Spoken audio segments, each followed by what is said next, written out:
네, 안녕하십니까. 네, 오늘 말씀은 요한복음 3장 30절입니다.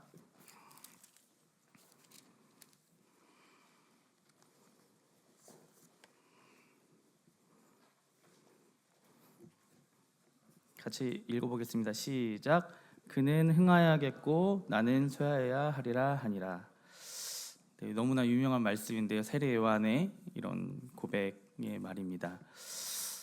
저는 오래 전부터 복음 교제를 해오던 직장 동료 선생님이 한 분 계셨어요. 그분은 굉장히 제가 사회생활을 하면서 만난 사람 중에 가장 인품이 훌륭하고 되게 본받을 점도 있고 그럼 되게 좋으신 분이었거든요. 그리고 무엇보다도 복음 교제를 할 때 말씀을 너무 잘 들으시는 훌륭한 학생이었어요. 그리고 어떤 하나님에 대해서 이야기를 할 때 거리낌이 없고 하나님이 뭐 이렇게 인도해 주신 것 같다 이렇게 늘 하나님에 대한 인상을 굉장히 좋게 가지고 계신 분이셨습니다. 그런데 희한하게도 교회에는 연결이 안 되는 거예요. 교회에 나오는 것은 굉장히 어렵게 느끼시는 것을 보면서 도대체 왜 그럴까? 이유가 뭘까? 이런 생각을 하게 되었습니다. 물론 여러 가지 이유가 있겠죠. 근데 그 중에 하나는 제가 생각했을 때 이 기독교를 믿는다라는 것은 단지 기독교의 교리에 동의하고 참 좋은 말이네에서 그칠 수 있는 것이 아니라 기독교를 믿는다는 것은 그 이상의 것을 사실은 요구하고 있기 때문에 그러지 않을까라는 생각을 해보게 되었는데요. 그 선생님하고 저하고 이렇게 둘이만 이제 복음 교제를 한 것이 아니고 그 구도자 선생님하고 임용을 같이 합격했던 우리 어떤 청년 자매가 있었어요. 그래서 이렇게 세 명이서 같이 이렇게 복음 교제를 했습니다. 그런데 그 구도자 선생님이 저희가 먼저 얘기를 꺼낸 것도 아닌데 몇 번을 이제 언급하신 이야기가 있는데 그 이야기가 뭐냐면 이제 그 청년 자매님 임용 같이 합격한 동기잖아요. 그리고 같은 곳에 이제 발령을 받아서 일을 하는데 그 청년 자매님이 자기의 그 1년치 월급을 주님 앞에 교회에 이렇게 헌금하는 걸 보고 어떻게 저럴 수가 있지? 이런 생각을 했다는 거예요. 그 얘기를 몇 번을 하는 거예요. 자기는 딱 임용 합격했으니까 차를 뭘로 바꾸지? 이렇게 생각하는데 아니 있는 돈을 들인 것도 아니고 그걸 빚을 내 가지고 없는 돈을 빚을 내서 교회에 헌금하는 걸 보고 막 눈이 휘둥그레지면서 말씀을 하시는 거예요. 어떻게 그럴 수가 있냐. 그래서 참 사실은 저희 방송실이 지금 여기 2층에 있잖아요. 원래는 방송실이 3층에 있었어요. 알고 계세요? 3층에 있어서 사실 되게 문제가 많았는데 그 자매님이 연보를 이렇게 들이셔서 2층으로 이렇게 지금은 사용을 하게 된 것입니다. 세상 사람들이 보기에는 이해할 수 없죠. 우리의 삶을 이런 신앙생활을 도무지 이해할 수 없습니다. 성도님들 아마 한 번쯤은 들어보셨을 수도 있는데 뭔 재미로 살아? 안 들어보셨어요? 교회 다니면 재밌어? 도대체 무슨 재미로 살아? 뭐 술을 먹어, 노래방을 가, 아니면 주말에는 맨날 교회 가야 되지, 주말 반납해야 되지, 또 가서 봉사해야 되지. 누가 봉사한다고 돈 주는 거 아니잖아요? 돈을 오히려 내야죠. 헌금도 해야 되지. 그들이 보기에는, 이 세상 사람들이 보기에는 저의 삶이 이해할 수 없고 상식적이지 않고 합리적이지 않고 굉장히 공감할 수 없는, 그리고 오히려 미련해 보이는, 어리석어 보이는 그런 삶인 것입니다. 하지만 우리는 어떻게 느낍니까? 그것을 힘들고 희생이라 여기는 것이 아니라 재밌고 행복하고 즐겁고 이게 진짜 삶이다, 이렇게 사는 것이 우리에게 가장 큰 특권이다, 이렇게 생각하지 않으십니까? 아니신가 보네요. 네. 그래서 기독교를 믿는다라는 것은 어떤 성경의 내용에 그냥 그게 맞아 이런 정도가 아니라 지적으로 동의하는 것을 넘어서서 그것을 진정으로 믿는 사람은 자신의 인생이 바뀌게 되어 있는 것입니다. 자기의 그동안 살아왔던 가치관과 세계관과 인생관이 자기가 정말 중요하다고 생각했던 것들이 가치의 전복이 오는 것입니다. 그래서 그 사람의 인생이 안 달라질 수가 없는 거예요. 그렇기 때문에 세상 사람들 눈에 보기에는 기독교를 믿는다라는 거 굉장히 부담스러운 일이죠. 굉장히 뭔가 희생을 해야 되고 뭔가 큰 값을 치러야 되고 내가 지금까지 살아왔던 삶의 방식에 전복이 되어야 되기 때문에 그것을 큰 희생이라고 여겨져서 기독교를 믿는다는 것이 머뭇머뭇거려지고 힘들게 어려운 길로 보이는 것입니다. 그렇지만 진정한 믿음을 가진 사람에게는 믿음은 눈이기 때문에 이제 믿음의 눈으로 우리가 하나님 나라와 새로운 세계를, 그 보이지 않는 세계를 본 사람들이기 때문에 그렇게 살 수밖에 없는 것입니다. 이 보이는 세계 저 너머에 진짜 이 보이는 세계를 지탱하는 보이지 않는 세계를 믿음의 눈으로 본 사람이기 때문에 이제는 그 하나님 나라의 방식으로 사는 사람들이 되는 것입니다. 아까 말했듯이 누가 그렇게 헌금을 내라고 해서 강요해서 그렇게 하겠습니까? 그럴 수 없습니다. 이것은 믿음을 갖고 있고 그 세계를 보았기 때문에 그것을 자원함으로 기쁨으로 그것을 드릴 수 있는 것입니다. 그것을 특권이라고 여기기 때문에 그렇게 할 수 있는 것입니다. 성도님들, 우리 주님을 섬기는 것을 특권이라고 정말 생각하십니까? 네, 그렇게 생각하시겠죠. 하지만 이 특권을 누리는 사람의 정도는 다 사람마다 다를 것입니다. 그래서 저는 한 4가지 정도로 이 신앙에 대한 태도에 대해서 함께 나누고자 합니다. 첫 번째는 무관심한 태도로 신앙생활을 할 수 있습니다. 예수님을 믿는다고는 하지만 예수님과 교회와 또 교회와 섬기는 것에 대해서 무관심한 사람이 있을 수 있습니다. 구원을 받았다고는 말하지만 여전히 구원받기 전에 그 세상적인 가치관, 그것을 가지고 살아가는 사람이 있을 수 있습니다. 우리와 같이 이렇게 동일하게 교회에 앉아서 예배를 드리지만 함께 있지만 교회 밖에 나가면 세상 사람들과 동일한 언행과 동일한 가치관과 관심사를 가지고 그들과 전혀 다를 바 없는 똑같은 삶을 살아가는 그런 그리스도인이 있을 수 있습니다. 이것을 소위 세속적인 그리스도인이라고 말하는데요.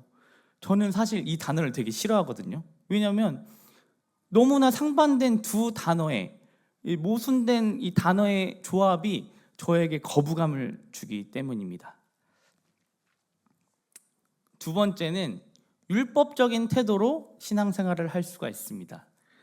주로 모태 신앙인 분들에게 나타나는 모습인 것 같습니다. 그들은 태어날 때부터 선택권이 없이 부모에 의해 교회를 다니게 됩니다. 그리고 주일에 나오고 봉사를 하고 악기를 연주하고 이런 모든 교회의 활동들을 어떤 예수님과 관계가 되어서 예수님과의 어떤 상호작용에 의해서 하는 것이 아니라 늘 해왔으니까, 그렇게 했었으니까 습관적으로, 무의식적으로, 형식적으로 그렇게 영혼 없이 그 일을 하는 것입니다.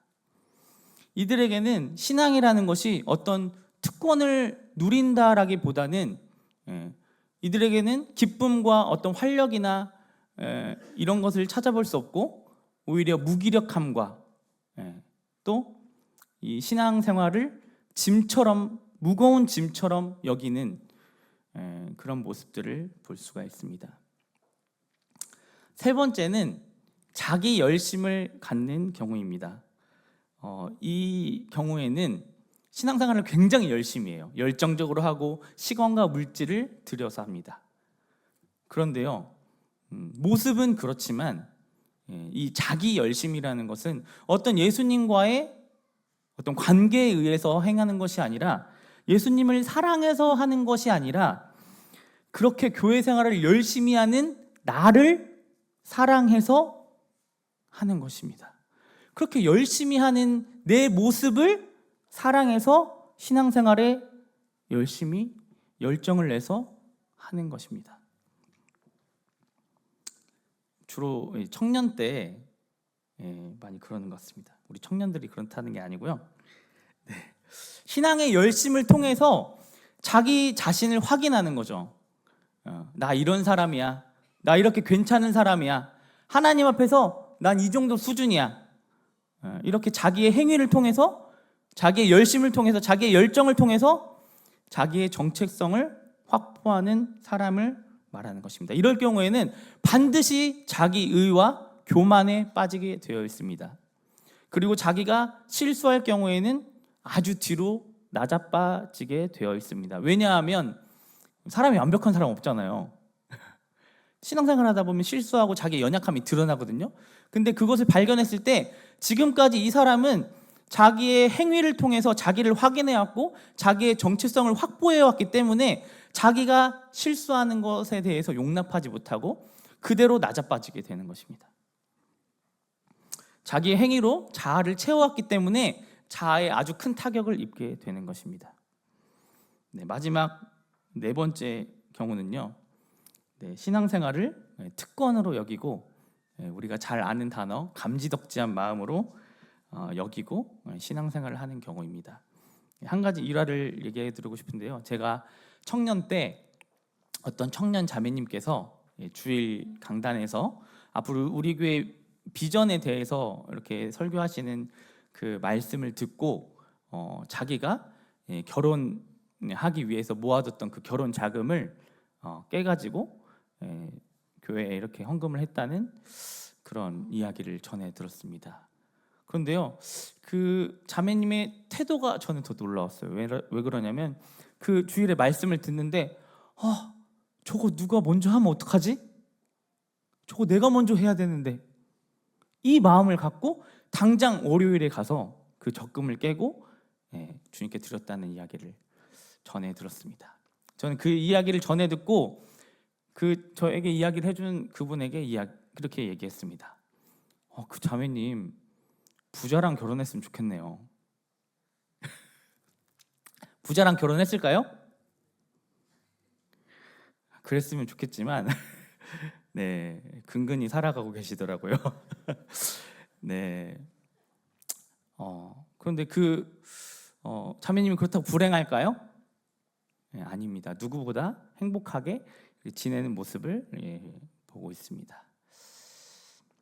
우리가 주님 앞에 드리는 이유는 그 자매님이 내가 주님께 이렇게 투자했으니까 나중에 더 놀랍게 복 주시겠지? 이런 마음으로 했을까요? 네, 그렇지 않습니다. 우리가 하나님을 섬기는 이유는 내가 하나님께 잘하고 잘 보이면 나중에 더 큰 복을 주시니까, 이렇게 해서 우리가 하나님을 섬기는 것이 아닙니다. 우리가 하나님을 섬기는 것 자체가 복이기 때문에 하나님을 섬기는 것입니다. 아멘이십니까? 네, 정말 이런 태도, 저걸 누가 먼저 하면 어떡하지? 조마조마해가지고 고민도 없이 지체 없이 그렇게 하는 모습.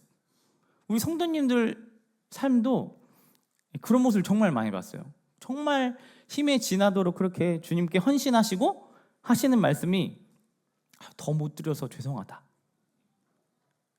저는 사실 부끄러운 고백이지만 솔직하게 말하자면 그렇게까지는 생각해 본 적은 없는 것 같아요. 네. 난 그래도 할 만큼 했어. 이렇게 주로 생각했지. 참 우리 형제 자매님들을 보면서 참 훌륭하시다, 이런 생각을 많이 해보게 되었습니다. 참 부끄럽네요. 그리고 성도님들, 그 천국은 마치라는 찬양 아시죠? 네, 마태복음 13장 44절 말씀으로 가사를 만든 곡인데요. 제가 읽어드리자면, 천국은 마치 밭에 감추인 보화 같으니 사람이 이를 발견한 후 숨겨두고 기뻐하며 돌아가서 자기의 소유를 다 팔아 그 밭을 사느니라. 네, 이런 말씀입니다. 제가 한번 불러보겠습니다.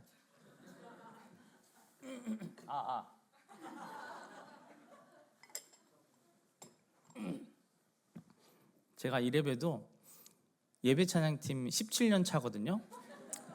그런데 17년을 해도 노래 실력이 늘지 않는 신기한 능력을 제가 갖고 있습니다. 네. 천국은 마치 밭에 감추인 보화, 땅속에 묻힌 아무도 모르는 보석이라네. 그 보석 발견한 사람은 기뻐 뛰며 집에 돌아가 집 팔고 땅 팔고 냉장고 팔아 기어이 그 밭을 사고 말 거야. 네, 여기까지 하겠습니다. 정말 은혜로우시네요. 같이 이렇게 불러주시고 감사합니다. 이 노래를 듣고 어떤 장면이 떠오르세요? 어떤 큰 비밀을 혼자만 알게 돼가지고 그 새어나올 수 없는, 그 숨길 수 없는 미소를 띠면서 막 콧노래를 흥얼거리면서 가벼운 걸음으로 집으로 돌아가는 한 사람이 떠오르지 않습니까? 그런데요, 이 노래 가사가 쉽나요? 집 팔고 땅 파셨어요? 예. 그렇게 주님께 드린 분도 계실 수도 있는데, 네, 쉽지 않습니다, 가사가. 그래서 만약 이 노래의 멜로디를 굉장히 무겁게, 굉장히 막 진중하게, 막 마이너 코드로 해가지고 막 무겁게 만들었다고 생각을 해볼까요? 주여 집도 팔고 이러면서, 그러면 아마 이 노래는 아무에게도 불려지지 않았을 것 같아요. 저는 이 찬양을 진짜 어떻게 이렇게 멜로디를 성경의 취지에 맞게 이렇게 잘 만들었을까, 그런 생각을 해보게 되었습니다. 신앙의 길이라는 게 막 십자가의 길, 막 무거운 짐을 지고 막 주님 제가 그 길을 오늘 이 말씀을 보면요, 그런 길이 아니라는 거예요.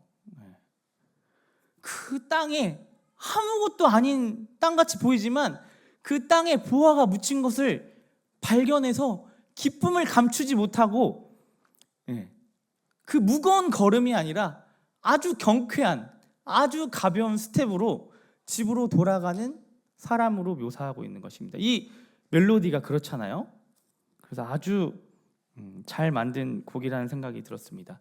그리고 신앙생활은 무거운 길이 아니라 즐겁고 가볍고 행복하고 기쁨으로 가득 찬 자원함으로 갈 수 있는, 즐길 수 있는 길이 바로 신앙의 길이라는 걸, 이 특권으로 여기는 것이라는 걸 우리가 발견할 수 있습니다. 이건 정말 횡재야. 이걸 다른 사람이 먼저 하면 안 되는데 내가 살 거야. 내가 이 땅을 차지할 거야. 우리에게 이런 신앙의 배포가 있기를 소원합니다. 그리고 또 한 가지 중요한 점을 말씀을 드리겠습니다. 신앙생활이라는 게 사실 남을 섬기는 거잖아요. 남을 좋게 하는 일이에요. 그런데요, 사실 나를 위한 것입니다. 따라 말해볼까요? 사실은 나를 위한 것이다. 네, 신앙생활이라는 것은 남 좋은 일 같은데 사실은 나를 위한 것입니다. 제가 지금 여기 강단에서 이제 말씀을 섬긴 지가 2년 가까이 되더라고요. 이제 처음에 장로 형제님께서 제게 오셔가지고, 형제 이제 말씀으로 섬겨야 돼, 이렇게 저에게 권해주셨는데 너무 부담스러운 일이잖아요.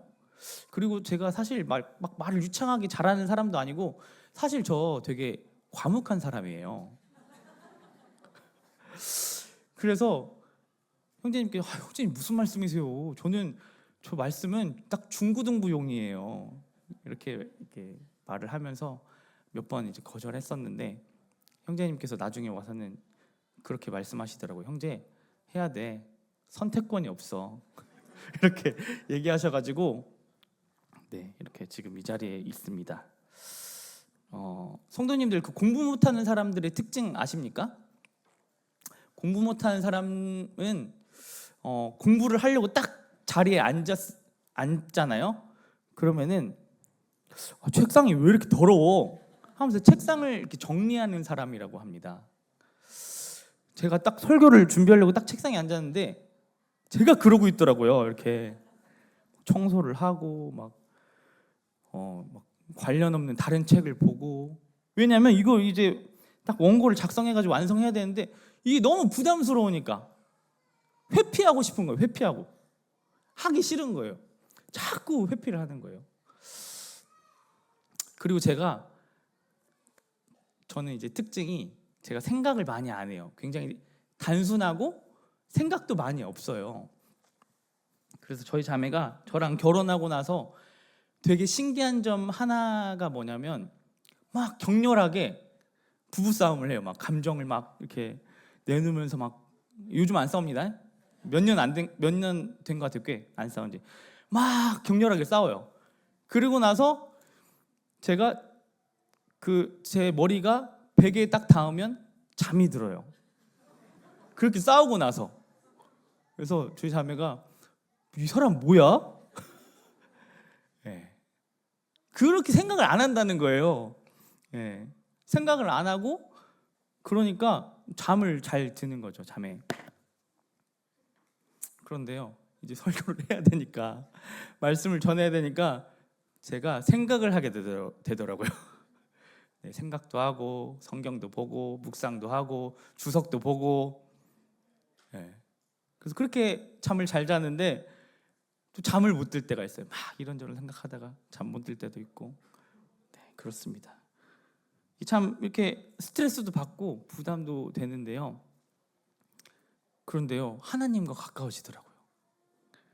하나님과 가까워지고 성경을 묵상하게 되고 그러면서 나에게 유익이다. 내게 가장 큰 유익이 되는구나. 그런 걸 경험하게 되었습니다. 이게 바로 신앙생활의 가장 큰 비밀이라고 저는 생각을 하는데요. 우리 주일학생들 또 중고등부 또 청년부에서 이렇게 가르쳐 본 경험이 있는 사람은 아실 거예요. 사실은 학생보다 교사가 더 많이 배운다는 사실을요. 다른 사람을 접대하고 밥을 삽니다. 그 사람이 좋잖아요. 그 사람 돈 안 내고 밥 먹으니까. 그런데 사실은 나한테 좋은 거예요. 내가 돈으로부터 자유하게 되는 거거든요. 학생들을 재우고 학생들을 섬기고 태워다주고 때로는 그들의 비위를 맞춰줘요. 학생들을 섬기죠. 그 학생들이 좋을 것 같잖아요. 이런 섬김을 통해서 나라는 자아의 감옥에서 탈출하게 되는 거거든요. 사실은 다 나를 위한 거예요. 윌리엄 맥도날드 형제님도 그런 말씀하시죠. 지금 우리가 이 땅에서 하는 섬김은 장차 우리가 지낼 영원한 하나님 나라에서 영원한 집을 짓고 있는 것이다 라고 말씀을 하십니다. 신앙생활은 누굴 위한 거라고요? 나를 위한 것입니다. 그리고 한 가지 더 말씀을 드리면 예전에 어떤 학생이 저한테 이런 고민을 털어놓았습니다. 형님, 제가 이제 진로를 선택해야 되는데 제가 하나님 뜻대로 해야 되는데 제 욕심에 따라서 잘못된 선택을 해가지고 하나님께 영광이 안 될까봐 걱정이 됩니다. 이렇게 이야기를 하는 거예요. 그래서 제가 이런저런 교제를 해주면서 마지막에 이런 얘기를 했습니다. 잠깐만, 근데 지금 누가 누굴 걱정하는 거지? 하나님은 이 만물의 주인이셔. 하나님은 사실 나 아니어도 영광 받으실 때가 아주 많아. 이런 이야기를 했습니다. 우리 아버지가 억만장자인데 자식이 조금 실수해가지고 재산을 말아먹었다고 해도 아버지에게 타격이 있겠어? 가세가 기울겠어? 네, 이런 이야기를 했습니다. 물론 아버지의 입장으로서 자식이 잘 되는 것을 자식이 잘 되지 않을 때 안타까워하시고 아쉬워하시겠죠. 그러나 하나님은, 자, 따라 말해 보실까요? 하나님은 나 아니어도 영광을 취하신다. 하나님은 나 아니어도 하나님의 뜻을 이루신다. 네, 그렇게 생각을 해보면 우리가 하나님의 영광을 위해서 살 수 있다는 것은 우리에게 가장 큰 특권이라는 결론을 맺을 수 있게 되는 것입니다. 누가 손해일까요? 하나님이 손해일까요? 아니면 내가 손해일까요? 생각해 보시면 좋겠습니다. 그리고 엘리야의 이야기가 있죠. 엘리야가 아합 왕과 이세벨과 대적을 하다가 심히 지쳐서 하나님 앞에 토로합니다. 하나님, 이들이 제단도 헐고 선지자들도 다 죽이고 이제 나 하나 남았습니다. 그런데요, 내 목숨까지 지금 요구하고 있습니다. 이때 하나님께서 하신 말씀을 바알에게 무릎 꿇지 아니한 7,000명을 내가 남겨두었다, 이렇게 말씀하십니다. 이 말씀이 다시 생각이 나더라고요. 너 하나라고? 아이, 많아. 걱정 마. 7,000명 있어. 7,000명. 너 아니어도 괜찮아. 너 말고도 널렸어. 하나님이 꼭 이렇게 말씀하시는 것 같았어요. 내가 노하면 하나님은 다른 사람을 들어서 스스로 영광을 취하시는 분입니다. 우리가 이런 특권을 놓치지 않기를 소원합니다. 제가 그 손흥민 선수의 굉장한 팬입니다.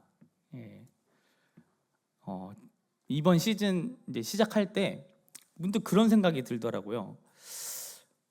내가 이제 손흥민 선수가 에이징커브여서 이제 실력도 예전 같지 않고 이제 볼 날이 얼마 남지 않았겠다. 영국 리그에 이제 조만간 볼 수 없겠구나. 근데 내가 손흥민 선수 팬인데 유니폼 한 장이 없네. 이제 마지막이니까 유니폼 한 장은 사지 않아야 될까? 그렇게 생각을 하면서 이제 사려고 이제 검색을 이렇게 했어요.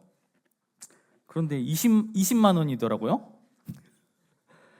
그래서 아니 무슨 반팔티 하나에 20만 원이야. 이거는 사치다. 이거는 너무 비싸다. 이거 너무 투머치하다. 이런 생각이 들고, 또 한편으로는 그래도 내가 팬인데 이럴 때 돈 좀 써야 되는 거 아니야? 플렉스 해야 되는 거 아니야? 자꾸 이 머릿속에서 두 싸움이 막 일어나는 거예요. 살래 말래 막 이러면서 고민을 하던 와중에 학생부 찬양팀을 저희 집에 이제 초대한 일이 있었어요. 그래서 뭐 교제도 하고 찬양도 하고 간식도 이렇게 사서 먹었습니다. 근데 간식비가요, 손흥민 유니폼 값이더라고요. 제가 사실 학생부 찬양팀 담당도 아니거든요. 그러니까 사실 눈 한번 그냥 콱 감고 모른 척 하면은 살 수 있는 거예요, 그냥. 그렇습니다. 성도님들 언제 벌벌 떠십니까? 내 물건, 내가 원하는 거 사려고 살 때는 왜 이렇게 비싸? 한 푼이라도 좀 아끼려고. 그러다가 주님 섬길 일 있으면 턱턱 지체 없이 그렇게 내십니까? 아니면 내가 사고 싶은 물건은 고민도 없이 그냥 바로 원터치 결제 하면서, 주님 섬길 일 있을 때는 재고 따지고 벌벌 떨면서 이거 해야 돼 말아야 돼 이렇게 고민하십니까? 언제 벌벌 떠십니까? 우리가 어린이 청소년 사역을 한다고 하는데, 소자 사역을 하는데, 내 자식은 좋은 거 입히고 내 자식은 좋은 거 먹이면서 다른 집 자식들, 주님이 보내주시는 그 영혼들에게는 재고 따지고 그 벌벌 떨면서 그렇게 섬기면, 접대하면 안 되겠죠. 사실 그 영혼들이 누군데? 그 영혼들이 누굽니까? 주님이에요. 오늘 사회자 형제님이 말씀하시더라고요. 제가 마태복음 25장 40절에 보면요, 내가 진실로 너희에게 이르노니 너희가 여기 내 형제 중에 지극히 작은 자 하나에게 한 것이 곧 내게 한 것이니라 라고 말씀하십니다. 이 25장이 어떤 장면이냐면요, 예수님께서 다시 왕으로 오셨을 때 상 주시는 장면이에요. 상 주시는 장면. 근데 상을 어떤 근거로 주시냐면, 야, 너희가 내가 병들었을 때, 내가 굶었을 때, 내가 목마를 때, 내가 헐벗었을 때 너희가 나 돌봐줬잖냐, 그러면서 상을 주시거든요. 그러니까 그 상을 받는 의인들이 뭐라고 얘기하냐면, 저희가 언제 그랬어요? 그때 예수님께서 이렇게 말씀하시는 거예요. 지극히 작은 자 하나에게 한 것이 곧 내게 한 거다, 이렇게 말씀하시는 거예요. 그런데 이게 과장법일까요? 소자를 섬겨야 되는 그 섬김을 강조하기 위해서 비유로 하신 것일까요? 저는 이 예수님이 말씀하실 때 진실로 너희에게 이르노니, 진실로라는 말 때문에 이게 진짜라고 생각을 합니다. 우리 어린 청소년 사역하는데 알죠? 얼마나 힘들어요. 저도 청소년들 섬기면서 힘듭니다. 하다 보면 이 말씀이 많이 생각이 나요. 주님으로 봐야지. 근데 섬기다 보면 아닌 것 같은데? 그때 이 말씀을 떠올려요. 그때 이 말씀을, 주님이다, 주님이다, 주님이다. 그리고 또 하다 보면 아무래도 아니야. 그러면서 막 화도 내기도 하고, 버릇없으면 막 혼내기도 하고 막 그러는데, 참 우리가 이 소자를 바라볼 때 주님으로 볼 수 있는 그런 눈, 그리고 소자를 섬기는 것이 아니라 주님을 섬기는 특권으로 섬기기를 소원합니다. 아멘이십니까? 네. 그리고 저는 지금 저희 자매가 그 휴직을 굉장히 길게 하고 있습니다. 지금 외벌이로 살고 있는데,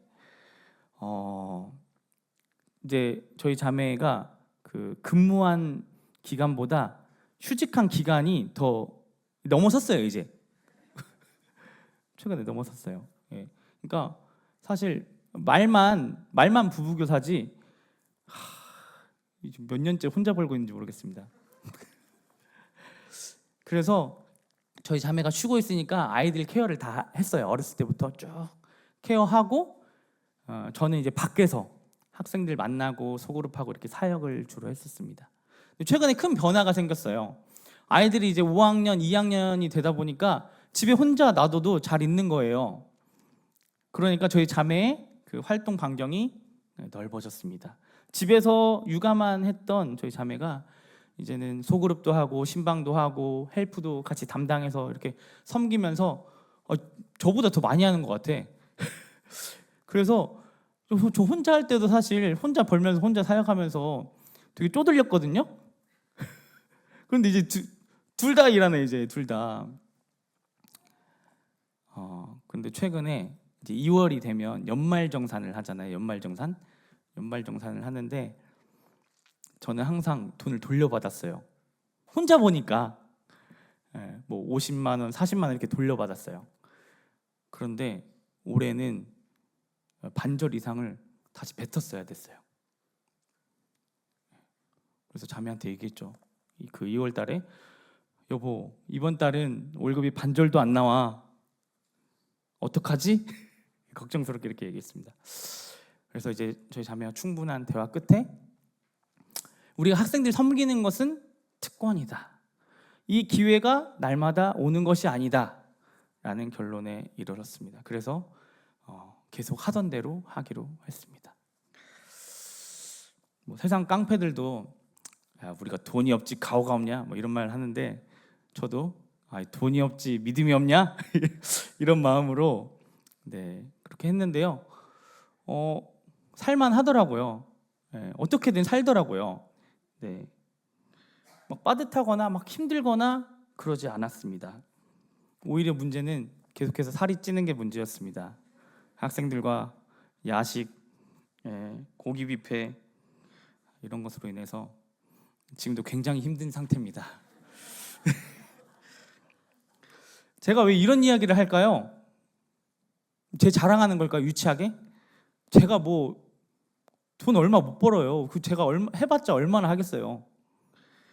그런 것이 아니라 이 신앙이라는 것은 이 현실 세계에서 이루어지는 거예요. 현실 세계에서 오늘의 우리가 누릴 수 있는, 주님을 섬길 수 있는 이 특권은 오늘이라는 이 현실 가운데 섬기는 것입니다. 내가 가진 은사, 내가 가진 물질, 내가 가진 시간, 내가 가진 에너지, 내가 가진 것들을 가지고 이것을 나를 위해서 사용할지 아니면 주님을 위해 사용할지를 이 오늘이라는 현실 가운데 우리는 선택을 해야 하는 것입니다. 이제 거의 마무리하겠습니다. 저 오늘 말씀이 되게 저는 희한해요. 왜냐하면 제가 이 원고를 3월 달에 설교를 하려고 써놨거든요. 그런데 한 일주일 전에 주님이 또 다른 음성을 주시는 거예요. 그래서 이런 게 힘들어요. 주님은 꼭 왜 미리 안 주시고 여기 다시 주시면 또 다시 써야 되는 거예요. 막 고민하고 막 왜 그러지? 이렇게 생각을 했는데, 그리고 오늘 원래 제 순서도 아니고 원래 디도 형제님 순서인데 대구에 가셨잖아요. 그래서 또 순서를 바꾸게 되었습니다. 그래서 오늘 왜 이런 내용을 하게 됐을까 이렇게 또 보니까 주보에 보니까 또 주보 보시면 3번에 보시면 이제 청소년 캠프장 이제 공사를 한다고 이렇게 광고가 되어 있네요. 그래서 모든 지체들이 하나 되어 기도와 연보로 동참해 주시기 바랍니다. 저는 되게 감사했어요. 주님이 정말 오늘 정말 적시한 필요한 말씀을 이때 하라고 이렇게 옮겨주셨구나.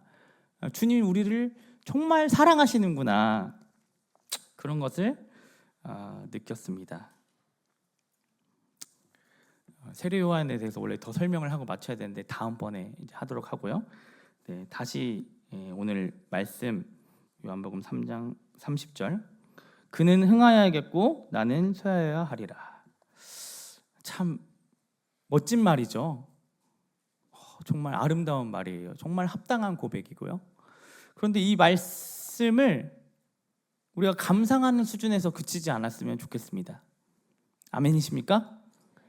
진짜 멋진 것은 우리가 이 말씀대로 살 때 진짜 아름다운 거거든요, 그게.